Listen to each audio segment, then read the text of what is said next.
这是各位观众朋友，大家好，欢迎您收看藏人行政中央电视台本周西藏华语新闻节目，我是主持人庄马。本期的主要新闻有：达赖喇嘛尊者与基督教神父佛里曼进行对话；司政边巴次仁向印度媒体介绍西藏局势；司政致函感谢美国篮球运动员埃内斯·凯特支持西藏自由运动；印度河流组织总工程师布佩什·库尔玛访问西藏人民议会；西藏前政治犯顿珠汪清在欧洲倡导西藏议题；嘎伦诺增卓玛女士出席印度远藏团体举办的国际会议；瑞士藏人团体对国际奥委会的投诉进入调解程序；驻俄罗斯代表戴洛忍波切参访莫斯科保护大乘佛教传统基金会；驻日本代表阿若亚博士出席第2届国际南蒙古大呼拉尔大会。下面请看详细内容。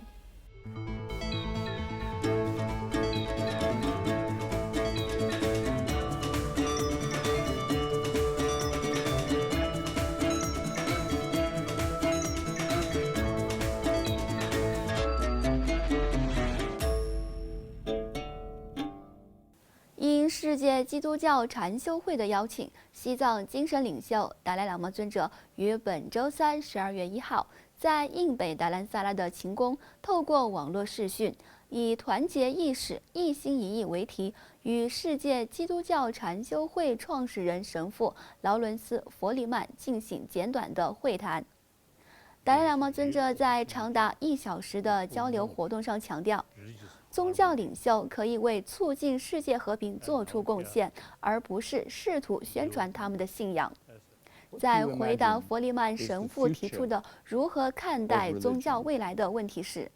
达赖喇嘛尊者说，教育具有普遍价值，但宗教是个人的选择，而所有宗教传达的是爱和慈悲的信息。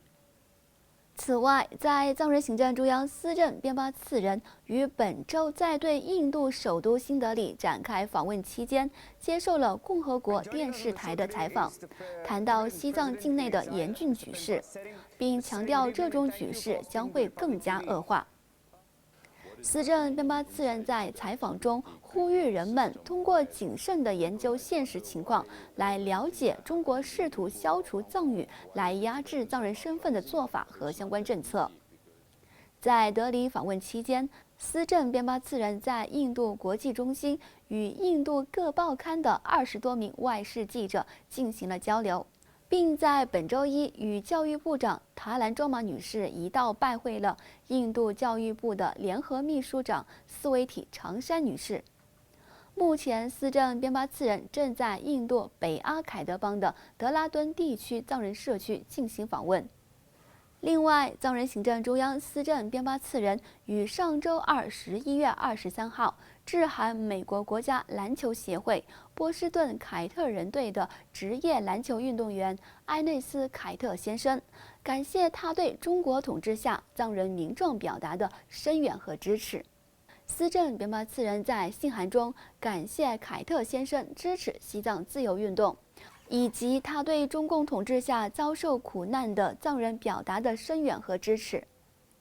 此外，印度河流组织总监理工程师布佩什·库马尔先生和印度政府跨部委中心组的成员代表团于11月25号在达兰萨拉藏人定居点负责人贡嘎次仁的陪同下访问了西藏人民议会。布佩什·库马尔先生和代表团成员在议会秘书处受到议长堪波苏南丹培和副议长卓玛次仁女士的迎接，并听取了正副议长有关西藏人民议会的演变以及目前运作情况的介绍。与此同时，西藏前政治犯顿珠汪清先生于11月18号开始在欧洲15个国家就抵制2022年北京冬奥会进行巡回演讲，从法国巴黎到比利时的布鲁塞尔。期间，顿珠汪清先生会见了各国记者、政治家和支持人士，讲述了他在中国监狱中的遭遇和境内藏人的苦难。与此同时，顿珠汪清先生制作的纪录片《远离恐惧》也在布鲁塞尔放映。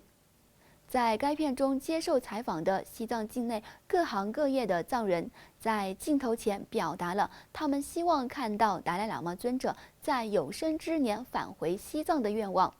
以及他们对2008年北京奥运和西藏人权状况的看法。为了录制这部纪录片而走遍西藏各地的顿珠旺清先生，于2008年3月因拍摄这部纪录片而遭到当局拘捕，并遭判6年徒刑。另外，藏人行政中央外交与新闻部部长诺森周玛女士于本周一通过网络视讯出席了由印度远藏组织印藏协调协会举办的题为《西藏与藏人》的国际研讨会开幕式。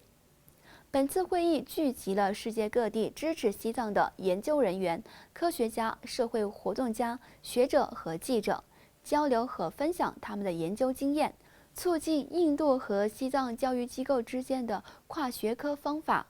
本土藏药和药用用法，以及在印度和西藏建立文化共生关系。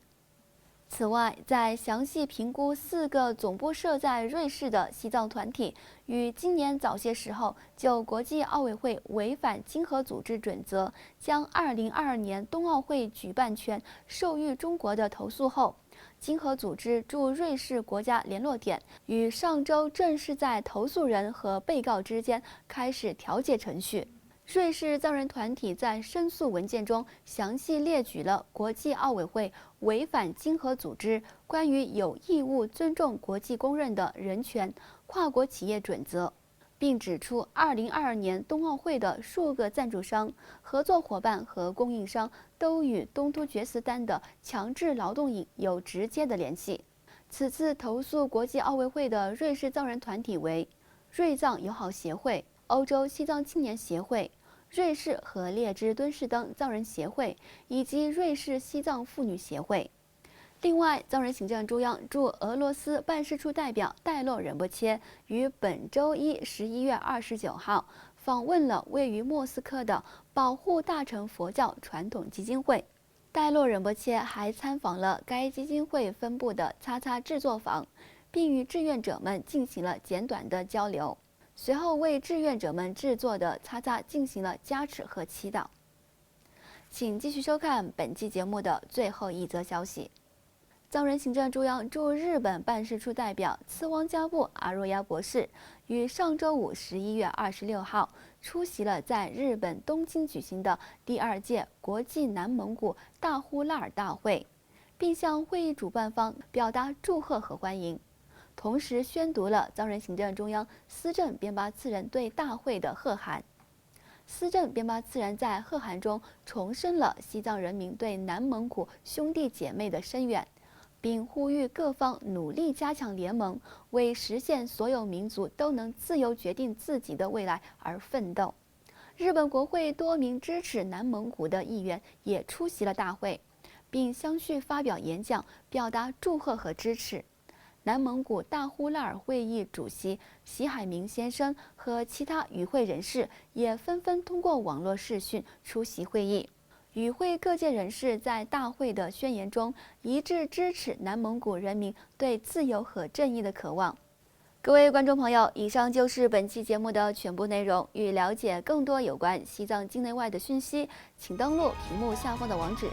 感谢大家的收看，我们下期节目再会。